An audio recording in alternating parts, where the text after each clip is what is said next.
Assalamualaikum warahmatullahi wabarakatuh. Selamat sore pemirsa. Kita kembali lagi di Nusantara Ramadan. Saya sebagai host Bagus Kurniawan dan saya ditemani oleh langsung dari narasumber Ustadz Hamdan. Waalaikumsalam. Waalaikumsalam warahmatullahi wabarakatuh. Mungkin kita akan di sini sebagai bincang-bincang dan sedikit pembahasan tentang bagaimana amalan-amalan yang kita lakukan sebelum berpuasa dan di saat puasa, Ustadz. Insyaallah kita bahas sedikit. Ya, kita bahas sedikit saja, Ustadz.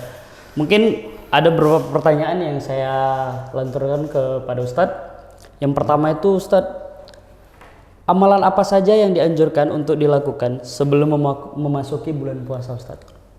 Jadi kalau kita sebelum memasuki bulan puasa ada namanya satu kewajiban kita. Ini penting. Penting, Ustadz. Padahal ini jarang dilakukan oleh kita. Kenapa? Ini amalan yang disebut dengan membayar hutang. Hutang di sini apa sih maksudnya? Coba. Bagaimana coba maksudnya hutang di sini? Hutang di sini berarti adalah puasa yang telah lalu, yang telah tahun lalu kita kerjakan, rupanya ada yang bolong. Contoh karena sakit, karena dalam perjalanan. Maka ketika sebelum masuk bulan puasa, seyogyanya yang pertama kali kita kerjakan adalah membayar hutang tersebut dengan cara mengkodonya. Banyak ulama sih mengatakan itu mengkodonya boleh secara turut menurut, artinya Senin, Selasa, Rabu, Kamis gitu berturut dia boleh. Ada juga yang mengatakan ulama seperti itu, tapi ada juga yang mengatakan tidak harus berturut-turut. Karena itu sangat membebankan lah bagi yang berpuasa, karena kan dia mau bayar utang. Contoh tahun lalu dia bolong 7 hari, ini biasanya untuk wanita hamil. Iya, gitu. Maka ketika tahun ini sebelum masuk Ramadan dia wajib untuk mengkodonya, untuk mengganti puasa tersebut. Kenapa seperti itu? Kalau enggak dia dapat 2 hukuman. Dua langsung. Dua langsung ini. Dua hukuman. Yang pertama, hukuman yang pertama nih, dia telah meninggalkan puasa tahun lalu dan tidak dibayar. Berarti tak sempurna puasanya. Yang kedua hukumannya, bagaimana mau sempurna puasa ini sedangkan puasa tahun lalu belum sempurna. Maka itu sangat penting sih. Menurut para ulama itu harus diganti, memang wajib untuk diganti. Wajib, itu dia. Di antara sebelum kita masuk bulan puasa. Ada juga tradisi-tradisi lain sih. Di antaranya itu kalau di Sumatera Utara ya kan, berpangir. Berpangir ini banyak orang mengatakan berpangir ini hanya tradisi-tradisi yang nggak bagus gitu kan. Padahal kalau kita lihat dari segi bahasa sih, mar itu artinya itu kan bahasa Mandailing ya. Mar artinya itu ber. Kalau pangir itu artinya ramuan-ramuan. Ramuan berarti di sini kalau kita di adat Mandailing ada yang dari kelapa, ada dari pandan yang direbus untuk kita mandikan tuh. Untuk puasa itu memang disuruh, tapi itu tidak wajib dan itu tidak syariat. Bahkan kata ketua MUI Sumatera Utara itu boleh dilaksanakan asalkan niatnya itu memang bukan untuk yang lain-lain, memang khusus untuk membersihkan diri. Tapi untuk zaman sekarang yang lebih maju lah sekarang, lebih enaknya sih sudah simpel, apa itu? Menggunakan sampo. itu udah sudah terbiasa mungkin masyarakat mandi dengan sampo. Iya, tapi kan itu merupakan tradisi. Kalau bisa kita mandi, disunahkan pada asar itu kita mandi. Kalau tidak dapat yang berpangir tadi, maka kita ganti dia menggunakan sampo sesuai dengan tradisi yang terbaru sekarang. Iya, karena kan yang saya tahu, Ustadz, masyarakat menganggap jadinya wajib tuh, Ustadz. Nah itulah yang perlu kita luruskan tadi ya, Ustadz. Betul ya. Maka itu memang sudah, kalau memang kita tak mampu untuk membeli itu cukup beli hanya 2.000 kalau nggak salah sampo sekarang udah bisa kita mandi sebelum melaksanakan puasa itu tersendiri. Begitu, Ustadz. Iya. Cuman ini balik lagi ke masalah puasa ya, Ustadz. Nah kita harus membayar hutang tadi kan. Nah jadi bagaimana, ini perumpamaan saja, Ustadz. Tahun lalu dia bolong, tahun ini masuk nih, nah bolong lagi. Nah itu bagaimana ganjaran hukumnya? Kalau ganjaran hukum kita lihat sih, kalau dari kan dia harus menyelesaikan setahun. Masa sih cuma 11 bulan waktu yang diminta kan Allah pun meminta cuma 30 hari kita puasa. Bolonglah taruh 5. Masa 11 bulan yang apa itu sempat tak terisi kan, alangkah naibnya lah begitu kan. Memang begitu juga, tapi di situ kita disuruh nanti untuk membayar fidyah. Kalau memang nggak sanggup juga, maka bayarlah fidyah. Fidyah itu banyak nanti apanya, yang penting kita serahkan pada seorang fakir miskin, atau bisa juga nanti melalui amil-amil zakat. Itu dia.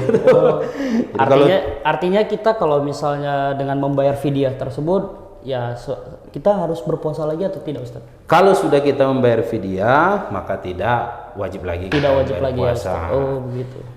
Karena kan fidyah itu sama persis dengan pengganti puasa kita tadi. Tapi kalau kita mampu, alangkah lebih baiknya kita melaksanakan puasa itu. Karena memang masyarakat ini kan alasannya banyak banget ya, Ustaz ya. Iya, banyak. Sampai hukum Allah pun ya kita boleh begini, kita boleh begitu. Itu yang perlu kita luruskan nih masyarakat. Betul, hanya itu yang perlu kita luruskan, dan itu penting bagi kita. Gitu. Mungkin ini ada selanjutnya pertanyaan, Ustaz. Bagaimana cara mempersiapkan diri secara spiritual sebelum memulai puasa di bulan Ramadan, Ustaz? Kalau kita bercerita tentang spiritual, berarti kan ini tentang hati kita, keagamaan kita kan. Maka yang pertama adalah kita kerjakan ziaratul kubur. Ziarah kubur. Ziarah kubur. Ziarah kubur. Ini ngelayat. Iya, bukan ngelayat ya. Beda ya? dengan ngelayat dengan ziarah kubur. Beda. Kalau ngelayat kan mayatnya masih ada. Mungkin kita contohkan langsung. Iya. Tapi kalau ziarah kubur kan kita mengunjungi rumah mereka. Memang itu kalau kita bilang itu hanya kuburan, tapi itu merupakan kita anggap rumah yang telah meninggalkan kita. Contoh orang tua kita yang telah tiada, maka kunjungilah rumahnya minimal sekali setahun lah. Karena kan ya itu salah satu mengingatkan kita akan kematian. Memang banyak di antara kita, kenapa sih, pertanyaan selanjutnya ada orang bertanya kan, kenapa umat muslim itu makin hari hidupnya makin susah? Iya kan? Makin hari makin susah aja hidup saya ini. Kenapa? Satu, dia tak ingat dari mana dia datang. Ini pedas banget nih, Ustaz. Iya. Coba kalau kita dari ingat gimana kita datang, artinya kan orang tua kita wasilah bahwasanya kita ada di dunia ini. Pernah nggak kita mengunjungi kubur mereka walaupun mereka sudah tiada? Jadi itu salah satu untuk meningkatkan spiritual kita menghadapi bulan Ramadan. Karena itu mereka kalau dalam riwayat-riwayat banyak mengatakan mereka akan datang pada bulan Ramadan. Maka langkah lebih baik kita kunjungi dulu mereka biar mereka datang kepada kita dengan hal yang lebih baik lagi. Terkadang memang masyarakat nih ada aja, Ustaz ya kan. Makanya kita ini meluruskan lah ya, Ustaz ya. Nanti biasa dengan kita ziarah kubur, kadang kan kita tidak boleh berlebihan, Ustaz. Iya, betul. Dengan catatan ya, kita boleh ziarah kubur dengan niat, maksudnya ya kita mengingat kematian gitu, Ustaz. Tapi terkadang kita bersedih terlalu berlebihan. Itulah yang tidak baik. Makanya Rasulullah dulu pernah melarang ziaratul kubur.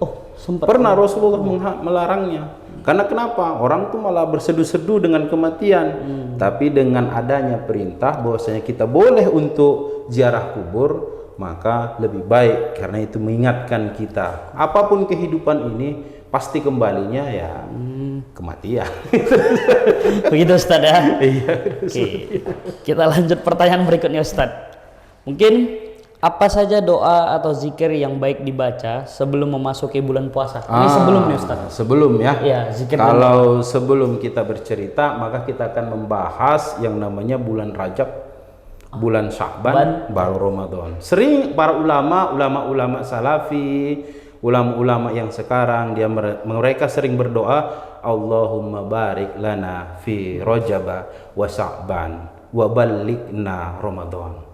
Ini sering doa yang sering diucapkan karena bulan Rajab itu bulannya Allah, bulan Sya'ban itu bulannya Rasulullah, sedangkan bulan Ramadan ini bulannya umat Nabi Muhammad sallallahu alaihi wasallam. Masya Allah.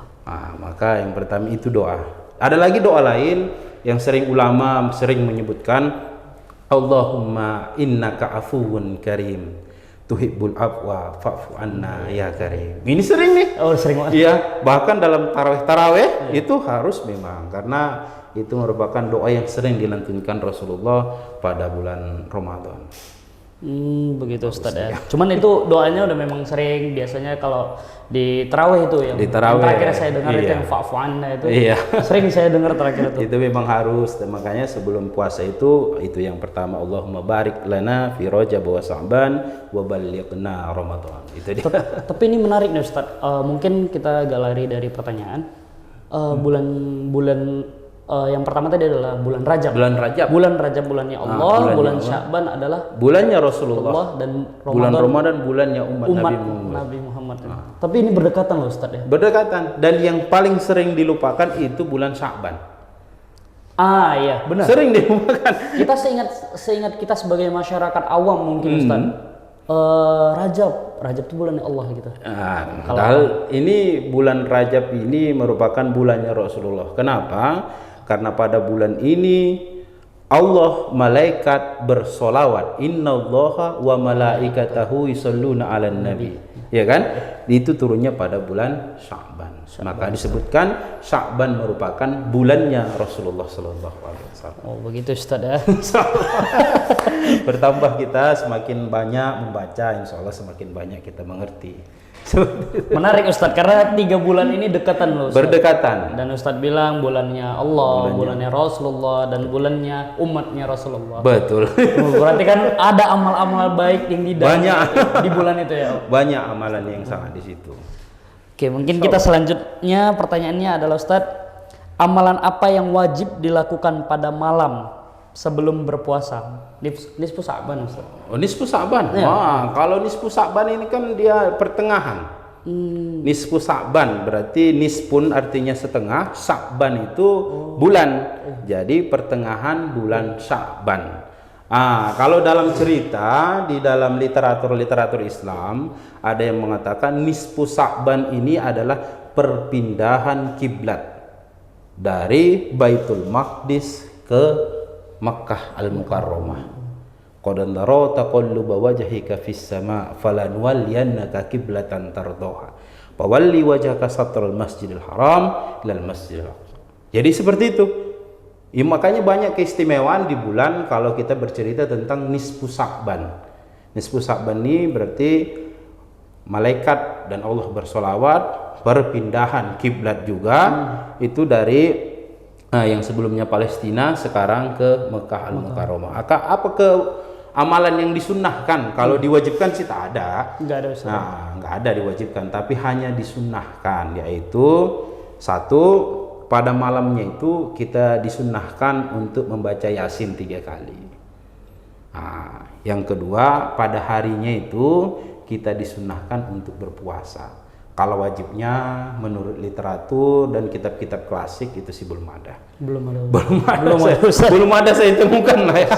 Mungkin nanti kalau ada dari masyarakat yang bertanya, ya akan kita lanjutkan, kita cari apa-apa literaturnya yang bisa kita tunjukkan secara kitabnya supaya tidak ada lagi nanti awam di masyarakat jadi hanya menyampaikan tanpa ada dalil gitu, seperti itu. Karena kebiasaan masyarakat awam ini kan suka istilahnya, oh ini seperti ini gitu, tanpa ada dasar dalil tersebut. Makanya kan manusia ini juga dibagi jadi 2 dia, satu muttabi, satu muqallid. Muttabi ini adalah orang yang mengikuti sesuatu itu tapi tahu sumbernya. Tahu sumbernya. Kalau muqallid, ini nih sama persis dengan dia nggak ada dasar gitu. Dia nggak ada dasar. Ya. Dia hanya tahu Islam itu begini. Dia ngikut-ngikut. Itulah sekarang yang menjadi pembahasan para orang-orang yang Wahabi, bahwasanya mereka hanya mengetahui tanpa tahu dalil yang sesungguhnya. Itu dia. Itu sangat bahaya banget Ustaz, karena Asbun ini bisa jadi sekte-sekte sesat. Iya, betul. Kan, Ustaz. Makanya. Itu yang kita takutin gitu Ustaz. Oke, ini Ustaz. Selanjutnya Ustaz, apa saja amalan yang dapat meningkatkan kualitas puasa selama bulan Ramadan Ustaz? Wah, ini berat sebenarnya. Berat. Karena ini kan yang meningkatkan gitu kan. Sebenarnya kita sudah belajar sedikit-sedikit, cuma memang kita lebih tidak bisa untuk menahan. Man qoma ramadana imanan wahtisaban ghufira lahu ma taqaddama min dzambi. Sebenarnya kita sudah belajar, tapi beberapa di antara kita untuk meningkatkan kualitas puasa kita, dalam kitabnya Imam Al-Ghazali kalau salah tak saya, itu dalam kitabnya mengatakan puasa itu kan ada 3 tingkatan. Yang pertama itu puasa khosul khawasis, khosul khawasis dia. Jadi puasa am dia yang pertama, puasa am. Hanya umum saja, hanya menahan lapar, nahan haus. Nah, itu kan puasa umum dia. Umum ya. Iya, masyarakat hanya taunya yang penting puasa itu apa? Ya, yang penting tak makan, tak minum. Seperti itu. Sedangkan al-khos tadi, am wal khos, al-khos itu secara khusus. Nah, ini sebenarnya yang harus kita kerjakan. Puasa khusus itu bagaimana puasa yang khusus? Dia di samping menahan lapar, haus, dia juga menahan mulutnya. Ini berat banget. Berat banget. Karena kan mulut ini kan, apalagi kita dalam dunia ya kan, dunia Sosial yang sangat sosial ini ya, mulut nggak pernah bisa di Udah ada pagar tuh, Ustaz. itu. Bibir, gigi, tapi lidah tetap. Itu dia, lidah tak bertulang. Sebenarnya itu perkataan mulut kita jaga, kita kunci. Memang ada hadis mengatakan as-sumtu hikmatun wa qalilun fa'ili. Jadi diam itu merupakan keberkahan, ada hikmah di dalamnya, tapi sedikit manusia yang mengerjakannya. Berat, Ustaz. Berat. Kita berada di dunia sosial yang sangat luar biasa. Seperti Ustaz tahu Indonesia seperti apa, apalagi warga Medan ya pastinya. Seperti itulah. Itu yang harus ditahan. Iya, mulutlah yang paling kuncinya. Dan yang terakhir tadi, di samping kita takwa, di samping kita menjaga makan, minum, menjaga mulut, yang meningkatkan ibadahnya. Itulah khosul khawasis tadi. Khusus daripada antara yang khusus. Jadi kalau untuk meningkatkan ada tiga macam tadi, umum, hanya seperti itu, menahan dahaga, haus, tak makan, tak minum. Itu hanya tingkatan pertama. Kita tinggal pilih. Paling tidak tak sampai tingkatan yang ketiga, tingkatan yang kedua. Minimal kedua. Masa kalau satu, ya udah kita puasa, menahan makan. Begitu, Ustaz. Begitu lagi. Ini Ustaz, lanjut Ustaz. Iya. Mengapa sahur sangat dianjurkan sebelum berpuasa, dan amalan apa saja yang baik dilakukan saat sahur, Ustaz? Ini nih sebenarnya mengapa sahur ya kan? Iya. Sahur ini ada hadis Rasulullah mengatakan tasahharu fa inna fis sahuri barokah. Sahurlah engkau, sesungguhnya di sahur itu ada keberkahan. Kenapa sih ada keberkahan? Coba kalau kita lihat bangun tidur, coba suguhi makan, kira-kira siap? Enggak, Ustaz.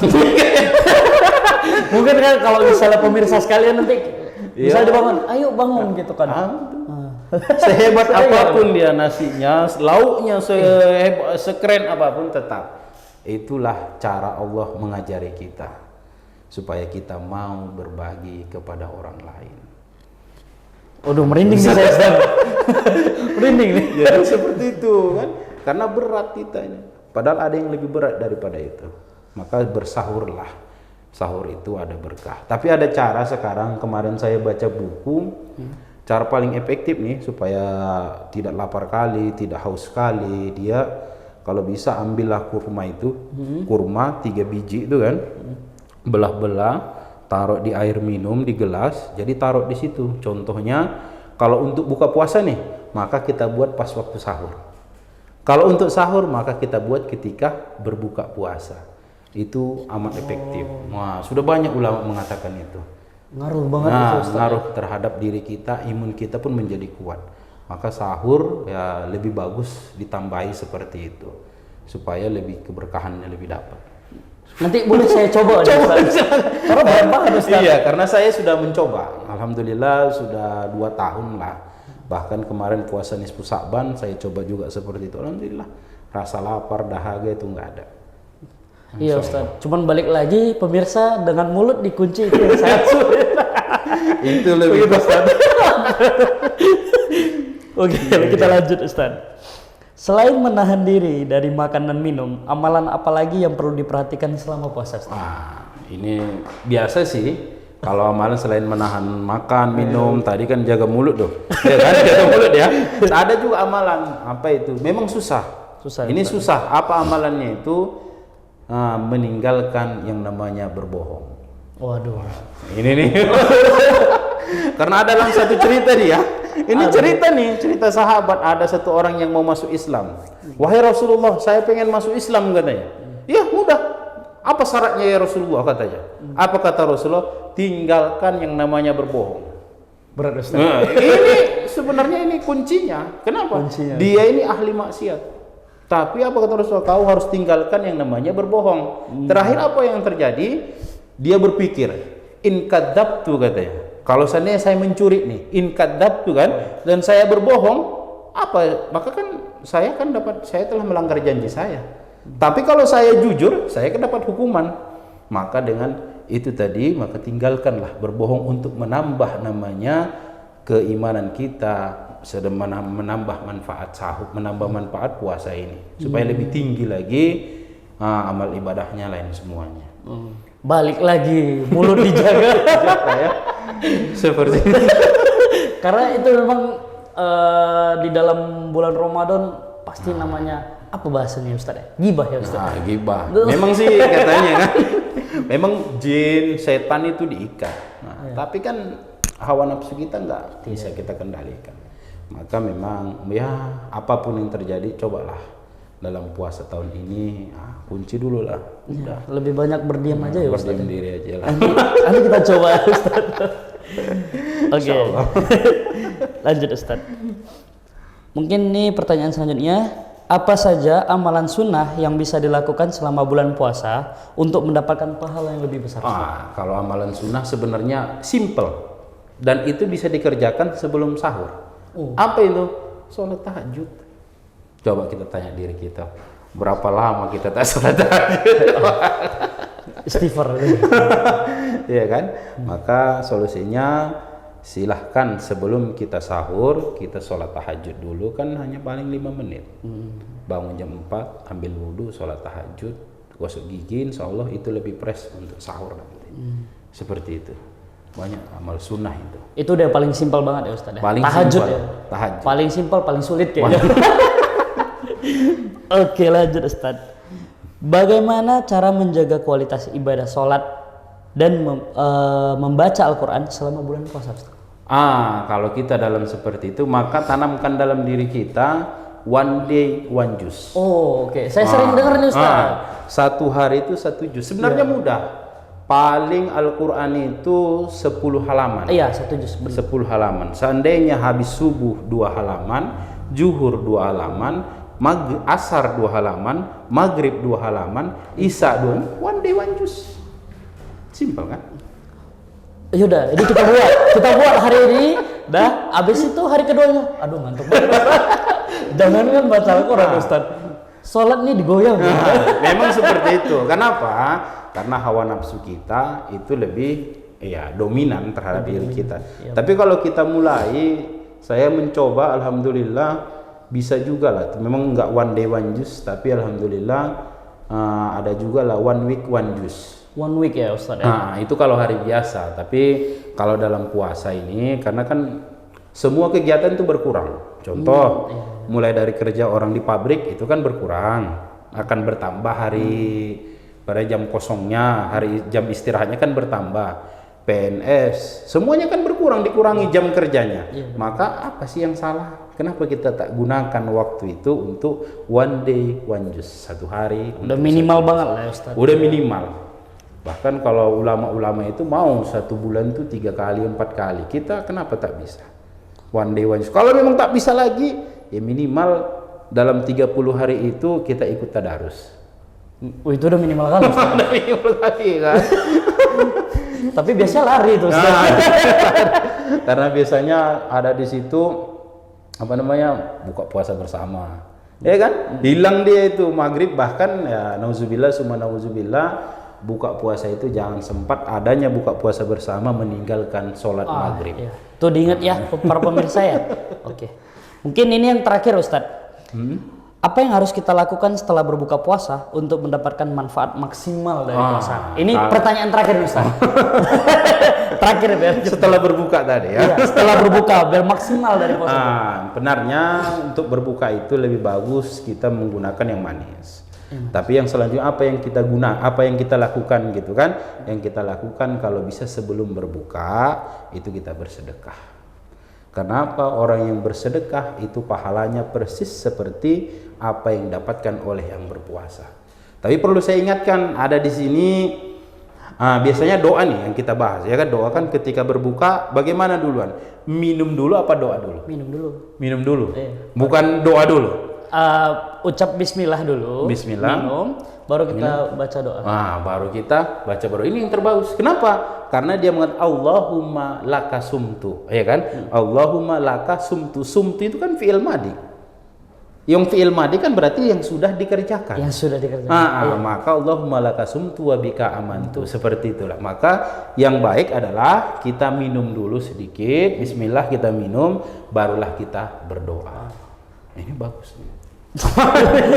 Perlu disampaikan untuk masyarakat karena memang masyarakat taunya kan gitu, Allahu Akbar langsung Allahumma laka sumtu wa bika amantu. Padahal kan belum berbuka, belum dilakukan. Iya, belum dilakukan. Maka lakukan dulu baru berdoa. Seperti itu. Insyaallah, mudah-mudahan berkah. Mungkin semua pertanyaan-pertanyaan tadi sudah terjawab oleh narasumber kita Ustadz Hamdan.